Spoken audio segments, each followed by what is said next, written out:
வணக்கம் அக்கா, எல்லாரும் எப்படி இருக்கீங்க? நல்லா இருக்கீங்களா? இதுதான் ஒரு சுயம்புலிங்க சுவாமி திருக்கோவில் பார்த்துக்கோங்க.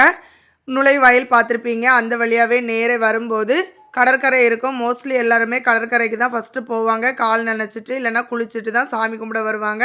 போகிற வழியில் பார்த்தீங்கன்னா தெப்பக்குளம் இருக்கும். அடுத்து கடல் தாண்டி இங்கே திரும்பி வரும்போது கிணறெல்லாம் இருக்கும். கிணறுலையும் நிறைய பேர் குளிப்பாங்க. அப்புறம் பார்த்தீங்கன்னா பிள்ளையாரை கும்பிட்டுட்டு அப்படியே தளத்தையும் ஒரு சுற்றி சுற்றிட்டு அப்புறமா பக்கத்தில் கொஞ்சம் சாமியெல்லாம் இருக்கும். அங்கேயும் கும்பிட்டுட்டு எடுத்துகிட்டு நேராக அப்புறமா தான் சுயம்புலிங்க சுவாமியை கும்பிட போவாங்க. இங்கே வந்து வைகாசி விசாகம் வந்து ரொம்ப ரொம்ப சிறப்பாக நடக்கும். வெளியூர்களில் இருந்தெல்லாம் ஆட்கள் வந்துடுவாங்க பார்த்துக்கோங்க.